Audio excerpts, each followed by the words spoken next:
যদি বলো স্বার্থ ছাড়া ফ্যামিলি পাশে থাকে, তাহলে আমি বলবো তুমি এখনো ছোট, একটু বড় হও, তাহলে বুঝবা স্বার্থ কাকে বলে। ফ্ল্যাশব্যাক। দেওয়ালে পিঠ না ঠেকলে কিছু পুরুষ কখনোই স্ত্রীর মর্ম বুঝে না, কারণ দিন শেষে স্ত্রী ছাড়া কেউ পাশে থাকে না। স্বামী মারা গেলে স্ত্রী কেবল বিধবার টাইটেল বহন করে না, অন্যদের কিছু ব্যাহত হয় না, স্বাভাবিক জীবনযাপন করে। তাই শেষ নিঃশ্বাস অবধি যে মানুষটা আপনার পাশে থাকে তার বিশ্বাসের মর্যাদা রাখতে শিখুন। যে ব্যক্তি কেবল আপনার উপর ভরসা করে আপনাকে বাছাই করেছে তার গুরুত্ব বুঝতে শিখুন। দিন শেষে বউ ছাড়া কেউ আপন নয়। আসলে কথাগুলো কেন বলেছি জানেন? আজকে আপনি বিপদে পড়ে দেখেন আপনার ফ্যামিলি স্বার্থ ছাড়া আপনার পাশেই থাকবে না, কিন্তু ওই যে পরের বাড়ির ওই মেয়ে, যত সমস্যা তো পরের বাড়ির মেয়ে, সে কিন্তু আপনার বিপদে আপনার হাতটুকু ধরে আপনার পাশে থাকতে দুইবার চিন্তা করবে না। কিন্তু আপনার মা বলেন, ভাই বলেন, আপনার আদার্স আত্মীয় স্বজন বলেন, আপনি যদি বিপদে পড়েন, আপনার সংসারে যদি অভাব নেমে আসে, তখন কেউ আপনার খোঁজ খবর নেবে না, কেউ জানতেও চেষ্টা করবে না আপনি কেমন আছেন, আপনি কি করছেন। কারণ তাদেরও অর্থাৎ ফোনের ব্যালেন্সের অনেক দাম আছে, সেই ব্যালেন্সের চাইতেও কিন্তু আপনি তাদের কাছে একেবারে নিকৃষ্ট নিগৃহ।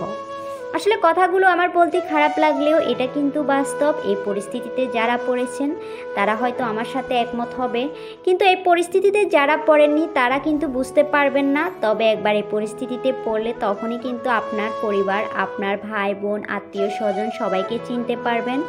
একটা পুরুষ মানুষ হিসেবে দিন শেষে কিন্তু সে তার স্ত্রীকে কিন্তু সব থেকে কটু কথা বলতে বাধ্য হয়। সে তার স্ত্রীকে কিন্তু সব থেকে বেশি কষ্ট দেয়, সব থেকে বেশি মানসিক নির্যাতন করে, কিন্তু কখনো সেই স্ত্রী মুখ বুজে সহ্য করে থাকে। কিন্তু একটা কারণ সব থেকে কাছের মানুষ তার স্বামীকে ভালোবেসে, তার সংসার ভালোবেসে সে সব কিছু মেনে নেয়। কিন্তু আপনি একটু চিন্তা করলে দেখেন, একটা পুরুষ মানুষ যদি চিন্তা করে দেখে তার মা বলেন, ভাই বলেন, তার আদার্স আত্মীয় স্বজনকে একটু চোখ রাঙিয়ে কথা বলতে বলেন, প্রয়োজনে তাদের অর্থাৎ মুখ দেখাদেখি পর্যন্ত বন্ধ হয়ে যাবে। কিন্তু কথা তো দূরে থাক, বছরকে বছর একজন আরেকজনের সাথে কথা না বলে পার করে দিতে পারবে। কিন্তু ওই যে বললাম, পরের বাড়ির মেয়ের সাথে সব দাপটের অর্থাৎ সব আচরণ, সব ব্যবহার করেও একটা পুরুষ মানুষ দিন শেষে সে পরের বাড়ির মেয়ের সাথে কথা বলতে গেলে হাসি মুখে সে সব কাজ করে দেয়, হাসি মুখে তার সংসারটা সামলে রাখে। আসলে এর জন্যই মনে হয় মেয়ে মানুষকে অর্থাৎ হৃদয়টা কোমলমতি বলা হয়।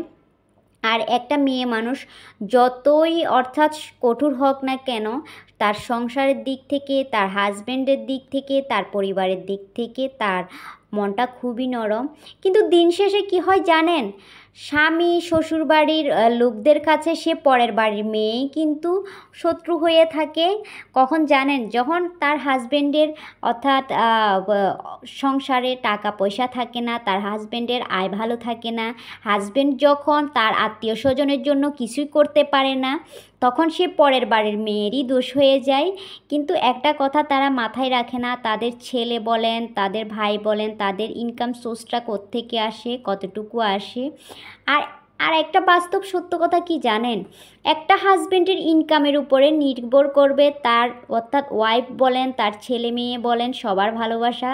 আচ্ছা যাই হোক, এমন কিছু মানুষ আছে যারা অন্যায় করেও, চুরি করেও তাদের কথা বড় বড় হয়, সংসারে তাদের প্রায়োরিটিও বেশি, কারণ তাদের অর্থাৎ ইনকাম সোর্সটা বেশি। আর কেউ চুরি না করেও, বদনামের ভাগিদার না হয়েও কিন্তু তারা দোষী কেন জানেন? কারণ তাদের ইনকাম সোর্সটা কম। আসলে আমাদের বর্তমান সমাজে আমরা নিরীহ ব্যক্তির উপরেই কিন্তু ছুরি ঘুরাতে বেশি পছন্দ করি, আর নিরীহ ব্যক্তিদেরকেই বেশি কষ্ট দিতে পছন্দ করি, এটাই বাস্তব।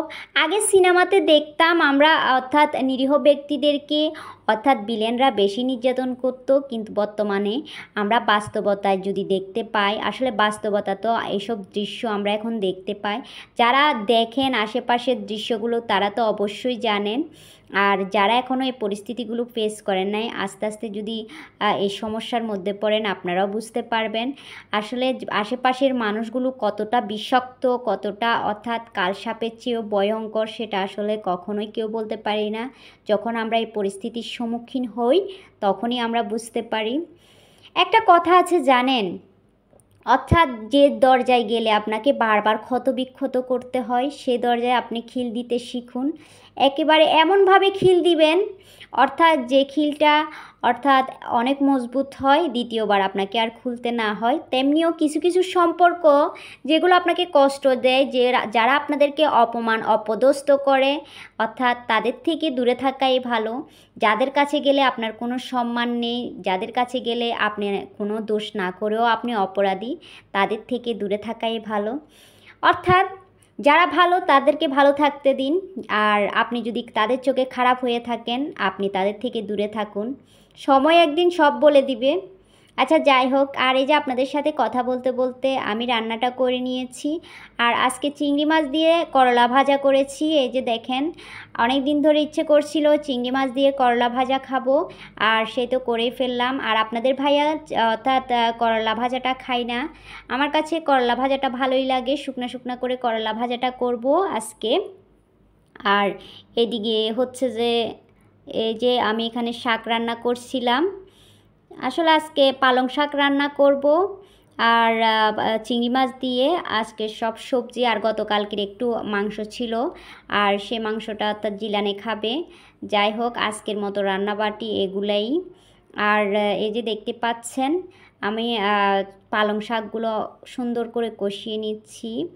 আসলে আজকে ঈদের চাঁদ দেখা গিয়েছে, আগামীকালকে আলহামদুলিল্লাহ আমাদের পবিত্র ঈদুল ফিতর উদযাপিত হবে। সবাইকে ঈদের অনেক অনেক শুভেচ্ছা, অনেক অনেক ভালোবাসা আমার প্রিয় আপু ভাইয়াদেরকে।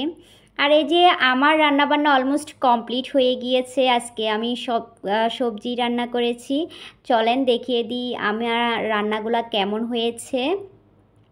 আর এই যে এখানে আমি যে চিংড়ি মাছ দিয়ে শাক ভাজা করেছি সে শাকটা খুবই অল্প পরিমাণে হয়ে গিয়েছে। আচ্ছা যাই হোক, আর এই যে এখানে অর্থাৎ চিংড়ি মাছ দিয়ে করলা ভাজাটা দেখেন খুবই ইয়াম্মি এবং টেস্টি হয়েছিল। যাই হোক, আমার কাছে তো এগুলো ভালোই লাগে ভাজা পোড়া। প্রিয় আপু ভাইয়ারা যারা এখনও পর্যন্ত আমার ভিডিওতে লাইক দিতে ভুলে গিয়েছেন, প্লিজ একটা লাইক দিয়ে দিবেন। দেখতে দেখতে আমার ভিডিও ভালো লাগলে চ্যানেলটা সাবস্ক্রাইব করে আমার পাশে থাকবেন। আরও নতুন নতুন ভিডিও পেতে পাশে থাকা বেল আইকনে ক্লিক করতে একদমই ভুলবেন না। আর আমার ভিডিও ভালো লাগলে আত্মীয় স্বজন বন্ধু বান্ধবের সাথে বেশি বেশি শেয়ার করে দিবেন। আর সবাইকে জানাই অনেক অনেক ঈদের শুভেচ্ছা। ঈদ মোবারক। ওকে, আল্লাহ হাফেজ, ভালো থাকবেন সবাই।